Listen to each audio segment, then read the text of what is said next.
আপনার রান্নার মাধ্যমে যদি কাউকে ইমপ্রেস করতে চান, then this recipe for you.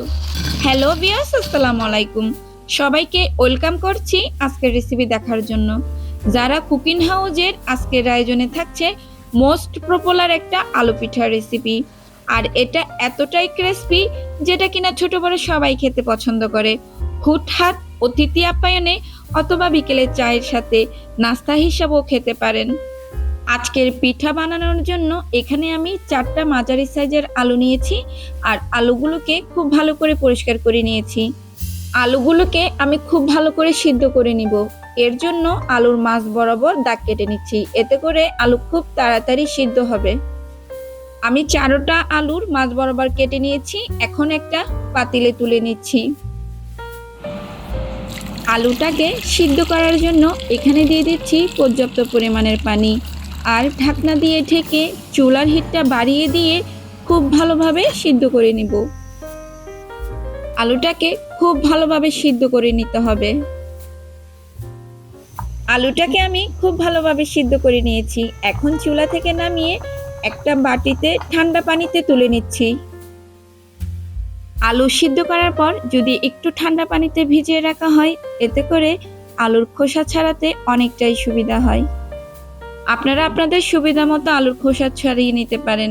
ঠান্ডা পানিতেও ভিজিয়ে রাখতে পারেন অথবা ঠান্ডা হওয়ার পর আলুর খোসাটা ছাড়াতে পারেন।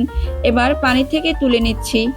এটা হচ্ছে নতুন আলু, তাই খোসা ছাড়াতে একটু সময় লাগবে। তবে পুরান আলু হলে খুব চটজলদি কিন্তু খোসা ছাড়িয়ে নেওয়া যায়। আলুগুলো খোসা ছাড়ানো হয়ে গেছে। এখন এগুলোকে এরকম একটা গ্রেটারের সাহায্যে গ্রেট করে নিব। চাইলে আপনারা হাতের সাহায্যে চটকে নিতে পারেন, তবে গ্রেটারের সাহায্যে করলে একদম মিহিভাবে আলুটা গ্রেট হয়ে যায়। আলুগুলোকে আমি খুব ভালোভাবে গ্রেট করে নিয়েছি, দেখতে পাচ্ছেন কতটা মিহি হয়েছে। তারপর দিয়ে দিচ্ছি 1 টেবিল চামচ কর্নফ্লাওয়ার। আমার ঘরে কর্নফ্লাওয়ারটা শেষ হয়ে গেছে, তাই আমি 4 টেবিল চামচ চালের গুঁড়ি ব্যবহার করছি। চাইলে পুরো পিঠাটা চালের গুঁড়ি দিয়ে বানানো যায়, আবার কর্নফ্লাওয়ার দিয়ে বানানো যায়। আপনার হাতের কাছে যেটা থাকবে সেটা দিয়ে তৈরি করে নিতে পারবেন। তারপর দিয়ে দিচ্ছি স্বাদ মতো লবণ আর দিয়ে দিচ্ছি 1 টেবিল চামচ গোলমরিচের গুঁড়া। এটা আমার বাসায় তৈরি করা। এখন এগুলোকে খুব ভালোভাবে আলুর সাথে মিশিয়ে নিব। আর এগুলি মাখানোর ক্ষেত্রে কোনো এক্সট্রা পানি বা তেলের প্রয়োজন হবে না। এখন এগুলোকে হাতের সাহায্যে মেখে খুব সফট একটা ডো তৈরি করে নিব। অবশ্যই এগুলোকে খুব ভালোভাবে মথে নিতে হবে, না হলে কিন্তু তেলে ভাজার পর পিঠাটা ফেটে যাওয়ার সম্ভাবনা থাকবে। দেখতে পাচ্ছেন আমি কতটা সফট করে একটা ডো তৈরি করে নিয়েছি। এবার এটাকে 4 ভাগ করে 4টা লুচি তৈরি করে নিচ্ছি। এখন একটা লুচি দিয়ে পিঠা তৈরি করে নিব। আমি আমার পছন্দ মতো শেপ দিয়ে নিচ্ছি। আপনি আপনার পছন্দ মতো পিঠাটা তৈরি করে নিতে পারেন, যে কোনো ডিজাইন করে। স্ক্রিনে দেখতেই পাচ্ছেন আমি কিভাবে পিঠাটা তৈরি করে নিচ্ছি। এবার একটা ছুরির সাহায্যে এগুলোকে কেটে নিচ্ছি। চাইলে আপনি এই শেপটা দিতে পারেন, খুবই কম সময়ের মধ্যে পিঠাটা তৈরি হয়ে যায়। এখন একটা কাঁটা চামচের সাহায্যে পিঠাগুলোকে একটু সুন্দর ডিজাইন দিয়ে দিব। দেখতে পাচ্ছেন কতটা সুন্দর লাগছে। সবগুলো পিঠাকে এভাবে আমি একটা আকার দিয়ে নিব। যেহেতু এটা আলুর পিঠা, আপনি যদি একটু সফট করে এটাকে ডো তৈরি করে নেন, তাহলে আপনি যেভাবে পছন্দ সেভাবেই কিন্তু এটাকে শেপ দিতে পারেন।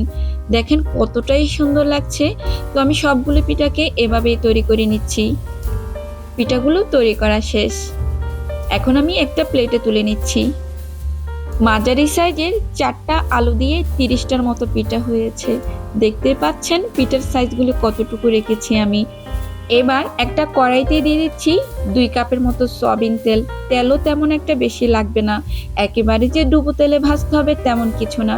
সামান্য কিছু তেল দিয়েও কিন্তু এই পিঠাটা ভাজা যায়।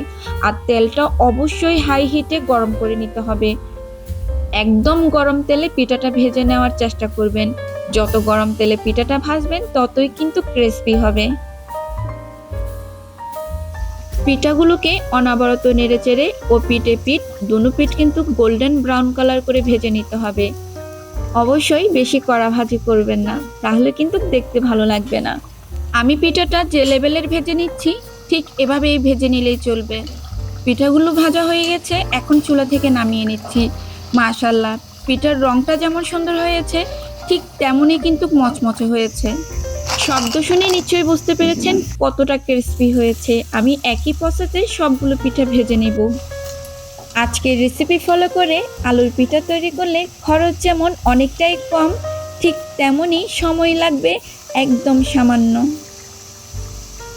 কম সময়ে শুধুমাত্র আলু দিয়ে যদি এই দারুণ পিঠা বানানো যায়, বিশ্বাস করেন মেহমান আপ্যায়নে সবার প্রথমে আপনি এই পিঠাটাই বানাবেন। আমার সবগুলো পিঠা ভাজা হয়ে গেছে, এখন শুধু গরম গরম পরিবেশন করার পালা। আপনারা যারা স্পাইসি পছন্দ করেন চাইলে একটু লাল মরিচের গুঁড়ো দিয়ে দিতে পারেন, আর এভাবে একটু ছাঁকিয়ে মিশিয়ে নিতে পারেন। এটা কিন্তু খেতে ভীষণ মজা হয়। তো আমি এগুলোকে খুব ভালো করে পিঠার সাথে মিশিয়ে নিয়েছি। এই পিঠার বাইরের সাইডটা একদম ক্রিসপি, কিন্তু ভিতরের সাইডটা একদম তুলতুলে নরম। দেখতেই পাচ্ছেন কতটা সফট। খুবই কম খরচে আর কম সময়ে হয়ে গেল আমাদের আজকের আলু পিঠা। চাইলে এটা বিকেলের নাস্তা হিসেবে চায়ের সাথে অথবা টমেটো সস দিয়ে খেতে পারেন। আশা করছি আজকের রেসিপিটি আপনাদের ভালো লেগেছে। রেসিপি ভালো লাগলে লাইক কমেন্ট শেয়ার করতে ভুলবেন না, সেই সাথে সাবস্ক্রাইব করে পাশে থাকবেন। আজকের মতো বিদায় নিচ্ছি, আল্লাহ হাফেজ।